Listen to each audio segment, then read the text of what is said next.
അരുണാചൽ അതിർത്തി പ്രദേശങ്ങളിലെ 30 സംസ്ഥാനങ്ങൾ തങ്ങളുടേതാണെന്ന അവകാശവാദത്തോടെ ചൈന പേര് മാറ്റിയതിന് പിന്നാലെ പ്രതികരണവുമായി കേന്ദ്ര വിദേശകാര്യമന്ത്രി എസ് ജയശങ്കർ രംഗത്തെത്തിയിരിക്കുകയാണ്. അരുണാചലിലെ സ്ഥലപ്പേരുകൾ ചൈന മാറ്റിയതിനെ ഇന്ത്യ തള്ളിക്കളയുന്നുണ്ട്. അരുണാചൽ രാജ്യത്തിൻ്റെ അവിഭാജ്യ ഘടകമാണെന്നും ചൈന സ്ഥലപ്പേരുകൾ മാറ്റിയതോടെ യാഥാർത്ഥ്യം അല്ലാതാകുന്നില്ലെന്നും ജയശങ്കർ പറയുന്നുണ്ട്. ഞാൻ നിങ്ങളുടെ വീടിൻ്റെ പേര് മാറ്റിയാൽ അത് എൻ്റേതാകുമോ? അരുണാചൽ പ്രദേശ് എല്ലായ്പ്പോഴും ഇന്ത്യയുടെ ഭാഗമാണ്. പേരുമാറ്റം കൊണ്ട് ഒന്നും സംഭവിക്കുന്നില്ല. സൈന്യത്തെ നിയന്ത്രണ രേഖയ്ക്ക് സമീപത്ത് വിന്യസിച്ചിട്ടുണ്ടെന്നും ജയശങ്കർ പറയുന്നുണ്ട്. അതിർത്തിയിലെ പ്രശ്നങ്ങളെക്കുറിച്ച് വാർത്താ ഏജൻസിയുടെ ചോദ്യത്തിന് മറുപടി പറയുകയായിരുന്നു അദ്ദേഹം. ഇന്ത്യയും ചൈനയും തമ്മിൽ അതിർത്തി തർക്കം നിലനിൽക്കുന്നിടെയാണ് അരുണാചലിലെ 30 ഇടങ്ങളിലെ പേരുകൾ ചൈന മാറ്റിയിരിക്കുന്നത്. ചൈനീസ് സിവിൽകാര്യ മന്ത്രാലയമാണ് സ്ഥലങ്ങളുടെ പേര് മാറ്റിക്കൊണ്ടുള്ള പുതിയ പട്ടിക പുറത്തിറക്കിയതായി ചൈനീസ് സ്റ്റേറ്റ് മീഡിയ റിപ്പോർട്ട് പുറത്തുവന്നത്. പ്രധാനമന്ത്രി നരേന്ദ്രമോദിയുടെ അരുണാചൽ സന്ദർശനത്തിന് പിന്നാലെയാണ് ചൈനയുടെ നടപടിയുണ്ടായിരിക്കുന്നത്. മോദിയുടെ അരുണാചൽ സന്ദർശനത്തെ ചൈന രൂക്ഷമായി വിമർശിക്കുകയും ചെയ്തിരുന്നതാണ്. പുതിയ പെരുമാറ്റത്തോടെ ഈ സ്ഥലങ്ങൾ 2024 അവസാനത്തോടെ ചൈനയുടെ ഔദ്യോഗിക ഭൂപടത്തിൽ ഉൾപ്പെടുത്തുമെന്നാണ് വിവരം. നേരത്തെയും ചൈന അരുണാചലിലെ പ്രദേശങ്ങളിലെ പേര് മാറ്റിയിരുന്നു. 2017 6 പേര് മാറ്റിക്കൊണ്ടുള്ള പട്ടിക പുറത്തിറക്കിയിരുന്നതാണ്. 2021 15 സ്ഥലങ്ങളുടെയും 2023 11 സ്ഥലങ്ങളുടെയും പേരുകൾ ചൈന മാറ്റിയിട്ടുണ്ട്. അരുണാചലിനെ ചൈനയുടെ ഭൂപടത്തിൽ ചേർക്കുന്ന നടപടി തുടർന്നാൽ ഗുരുതരമായ പ്രത്യാഘാതം നേരിടേണ്ടി വരുമെന്ന മുന്നറിയിപ്പുമായി ഇന്ത്യ രംഗത്തെത്തി കഴിഞ്ഞു. അരുണാചൽ പ്രദേശിനെ ചൊല്ലി ഇന്ത്യയും ചൈനയും തമ്മിലുള്ള തർക്കങ്ങൾക്ക് വർഷങ്ങളുടെ പഴക്കമുണ്ട്. 1962 ഇന്ത്യ ചൈന യുദ്ധാനന്തരം ഇരു രാജ്യങ്ങളും തമ്മിലുള്ള നയതന്ത്ര ബന്ധം പുനഃസ്ഥാപിച്ചെങ്കിലും പ്രശ്നങ്ങൾ ഇനിയും പറഞ്ഞു തീർത്തിട്ടില്ല. അതിർത്തി തർക്കങ്ങൾ പരിഹരിക്കുന്നതിന് നടത്തിയ ശ്രമങ്ങൾക്ക് ഇതുവരെ കാര്യമായ പുരോഗതിയും ലഭിച്ചിട്ടില്ല. ചർച്ചകൾ വഴിമുട്ടി നിൽക്കുന്നതിനിടയിൽ ചൈനീസ് അതിർത്തി പട്രോളിംഗ് പലപ്പോഴും നിയന്ത്രണ രേഖ മറികടക്കുന്നതും പതിവായിരിക്കുകയാണ്. അരുണാചൽ തന്നെയാണ് പ്രധാന തർക്ക വിഷയവും. അരുണാചൽ പ്രദേശിനെ ദക്ഷിണ ടിബറ്റ് എന്നാണ് ചൈന വിളിക്കുന്നത്.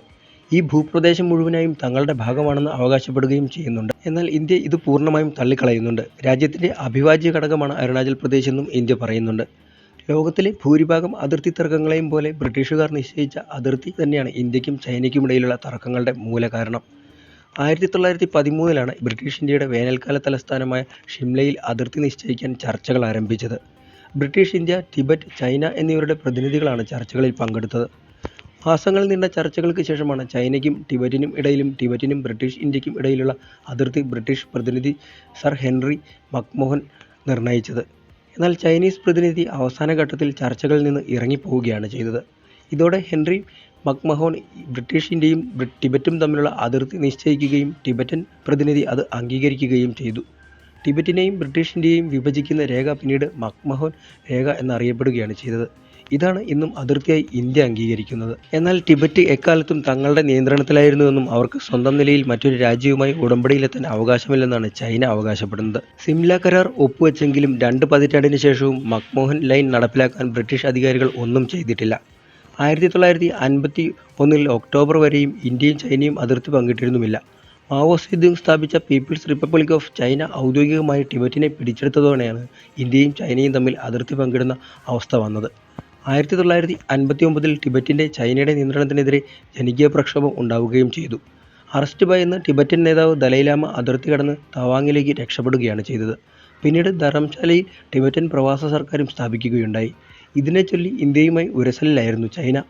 എന്നാൽ പ്രശ്നങ്ങൾ വഷളായത് 1962 ആ വർഷം ഒക്ടോബർ 20 ചൈനീസ് സൈന്യം തവാങ്ങിലേക്ക് കടന്ന് അതിർത്തിയിൽ വേണ്ടത്ര സജ്ജരല്ലാത്ത ഇന്ത്യൻ സൈനികരെ ആക്രമിക്കുകയായിരുന്നു. പിന്നാലെ ഏകപക്ഷീയമായ വെടിനിർത്തലും പ്രഖ്യാപിക്കുകയുണ്ടായി. അതോടെ സൈന്യത്തെ മക്മോഹൻ രേഖയ്ക്ക് പിന്നിലേക്ക് മാറ്റുകയും ചെയ്തു. തവാങ്ങിൽ നിന്നും ഇന്നത്തെ അരുണാചൽ പ്രദേശിൽ നിന്നും ചൈന സ്വമേധയാ പിൻവാങ്ങിയെങ്കിലും തന്ത്രപ്രധാനമായ അക്സായി ചിൻ അവരുടെ നിയന്ത്രണത്തിലാവുകയും ചെയ്തു. ഇന്ത്യയെ സംബന്ധിച്ചിടത്തോളം അഭിമാന പ്രശ്നം മാത്രമല്ല, രാഷ്ട്രീയവും ഭൂമിശാസ്ത്രപരവുമായ ഒട്ടനവധി ഘടകങ്ങൾ കെട്ടുപിണഞ്ഞു കിടക്കുന്ന ഭൂപ്രദേശമാണ് അരുണാചൽ. ചൈന, ഭൂട്ടാൻ, മ്യാൻമാർ എന്നീ രാജ്യങ്ങളുമായി അതിർത്തി പങ്കിടുന്ന അരുണാചൽ രാജ്യത്തിൻ്റെ വടക്ക് കിഴക്കൻ അറ്റത്ത് തന്ത്രപ്രധാന സ്ഥലത്താണ് സ്ഥിതി ചെയ്യുന്നത്. ബ്രിട്ടീഷ് ഭരണകാലത്തും സ്വാതന്ത്ര്യത്തിന് ശേഷവും നോർത്ത് ഈസ്റ്റ് ഫ്രോണ്ടിയർ ഏജൻസിയുടെ ഭാഗമായിരുന്നു അരുണാചൽ പ്രദേശ്. 1972 ജനുവരി 20 ഷില്ലോങ് ആസ്ഥാനമായി അരുണാചൽ കേന്ദ്രഭരണ പ്രദേശമായി. 2 വർഷത്തിന് ശേഷം തലസ്ഥാനം ഇറ്റാനഗറിലേക്ക് മാറ്റുകയും ചെയ്തിട്ടുണ്ട്. 1987 ഫെബ്രുവരി 20 അരുണാചലിന് സംസ്ഥാന പദവി ലഭിക്കുകയും ചെയ്തു. തന്ത്രപ്രധാനമായ സ്ഥാനത്തിന് പുറമെ വനങ്ങൾ, ധാതുക്കൾ, ജലവൈദ്യുത പദ്ധതിക്ക് സാധ്യതയുൾപ്പെടെ പ്രകൃതി വിഭവങ്ങൾ സമ്പന്നമാണ് അരുണാചൽ. ഇന്ത്യയുടെ സാമ്പത്തിക വളർച്ചയ്ക്കും വികസനത്തിനും ഈ പ്രദേശത്തിൻ്റെ പ്രകൃതി വിഭവങ്ങൾ വലിയ പ്രാധാന്യമാണുള്ളത്. വിവിധ ഗോത്രങ്ങളുടെ ജന്മഭൂമി കൂടിയാണ് ഈ പ്രദേശം. ചൈനയുടെ ഭാഗത്തുനിന്ന് 1962-ലേതുപോലെ ഒരു ആക്രമണമുണ്ടായാൽ അതിനെ നേരിടാനുള്ള തന്ത്രപ്രധാന സ്ഥലം കൂടിയാണിത്.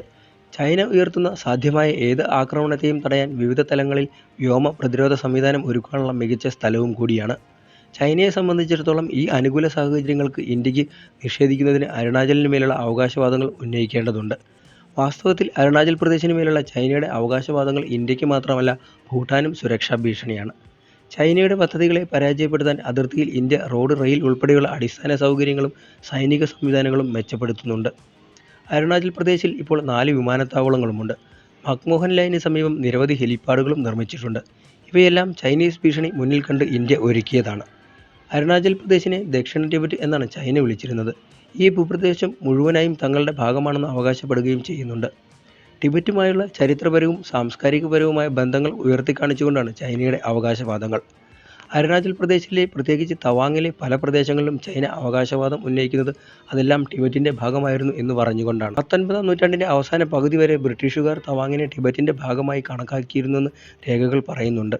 എന്നാൽ 1913-ൽ ബ്രിട്ടീഷ്, ചൈന, ടിബറ്റൻ പ്രതിനിധികൾ ഷിംലയിൽ ചേർന്ന യോഗത്തോടെ കാര്യങ്ങൾ മാറിമറിയുകയായിരുന്നു. ബ്രിട്ടീഷ് ഇന്ത്യ, ചൈന, ടിബറ്റ് എന്നീ രാജ്യങ്ങൾ തമ്മിലുള്ള അതിർത്തികൾ തീരുമാനിക്കുകയായിരുന്നു ലക്ഷ്യം.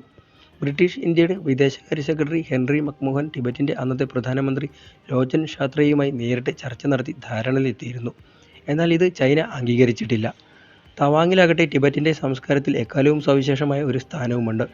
ടിബറ്റൻ ബുദ്ധമതക്കാർക്ക് വലിയ പ്രാധാന്യമുള്ള സ്ഥലമാണ് ഇത്. 6ാമത്തെ ദലൈലാമ സാങ്ക്യാങ് ഗ്യാസ്റ്റോ ജനിച്ചത് തവാങ്ങിനടുത്തുള്ള പട്ടണമായ ഉർഗിലിങ്ങിലാണ്. 14-ാം ദലൈലാമ 1959-ൽ ചൈന അധിനിവേശ ടിബറ്റിൽ നിന്ന് പലായനം ചെയ്തതും തവാങ്ങിലൂടെയാണ്. തവാങ് മൊണാസ്ട്രിയിൽ അദ്ദേഹം കുറച്ചുകാലം കഴിയുകയും ചെയ്തിട്ടുണ്ട്. മേഖലയിലെ ചില ഗോത്രങ്ങൾക്ക് ടിബറ്റിലെ സംസ്കാരവുമായി വലിയ സാമ്യവുമുണ്ട്. ഇവിടുത്തെ മോൻപ ഗോത്രവിഭാഗം ടിബറ്റിൻ്റെ ചില ഭാഗങ്ങളിൽ പിന്തുടരുന്ന അതേ ആചാരങ്ങളാണ് പിന്തുടരുന്നത്. ഇതെല്ലാം മുൻനിർത്തി അരുണാചൽ അവകാശമുന്നയിച്ച് ടിബറ്റിൻ്റെ മേൽ തങ്ങളുടെ നിയന്ത്രണം ഉറപ്പിക്കാനാണ് ചൈന ഉദ്ദേശിച്ചത്. എന്നാൽ തങ്ങളുടെ അവകാശവാദത്തെ പിന്തുണയ്ക്കുന്നതിനായി അരുണാചൽ പ്രദേശം ചൈനയുടെ ഭാഗമാണെന്ന് ചിത്രീകരിക്കുന്ന ഭൂപടങ്ങൾ ചൈന പതിവായി പ്രസിദ്ധീകരിക്കാറുണ്ട്. കൂടാതെ ഇത് അരുണാചലിലെ സ്ഥലങ്ങൾക്ക് പതിവായി പുതിയ പേരുകൾ നൽകുകയും ചെയ്യുന്നത് പ്രകോപനത്തിനുള്ള ലക്ഷ്യമായിട്ടാണ് കാണുന്നത്. അതിർത്തിയിലെ ചൈനയുടെ അവകാശവാദങ്ങളിൽ പലതും ടിബറ്റുമായി ബന്ധപ്പെട്ടതാണ്. ടിബറ്റിലെ സംഭവങ്ങളും ഇന്ത്യയുടെ സ്വാധീനവും 1914-ലെ ഭൂപടത്തെ അംഗീകരിക്കുന്നത് മൂലമുണ്ടായേക്കാവുന്ന സ്ഥിതിവിശേഷവും ചൈന ഭയക്കുന്നുണ്ട്. അത്തരം ഒരു അവസ്ഥ വന്നാൽ ടിബറ്റൻ ഭരണകൂടം 1914-ൽ തവാങ്ങും സമീപ പ്രദേശങ്ങളും ബ്രിട്ടീഷ് ഇന്ത്യക്ക് നൽകിയതാണെന്ന വസ്തുത അംഗീകരിക്കപ്പെടേണ്ടി വരും. അതിൻ്റെ അർത്ഥം ടിബറ്റ് ചൈനയുടെ അധികാരത്തിലായിരുന്നില്ല എന്ന വസ്തുത പരോക്ഷമായി അവർ അംഗീകരിക്കുന്നതിന് തുല്യമാണ്. ഈ സാധ്യത ഇല്ലാതാക്കാനാണ് ചൈന പലതരത്തിൽ അരുണാചലിനുമേൽ അവകാശവാദം ഉന്നയിക്കുന്നത്. മറ്റൊന്ന്, അരുണാചലിലെ മോൻപ ഗോത്രവിഭാഗത്തെ ചൈന ഭയപ്പെടുന്നു എന്നതാണ് ചില നിരീക്ഷകർ പറയുന്നത്. ടിബറ്റുമായി വലിയ ബന്ധമുള്ള ഈ ഗോത്രവിഭാഗങ്ങൾ ടിബറ്റിലെ ജനാധിപത്യ അനുകൂല വികാരങ്ങളെ പിന്തുണച്ചേക്കുമെന്നും അവർ ഭയക്കുന്നുണ്ട്.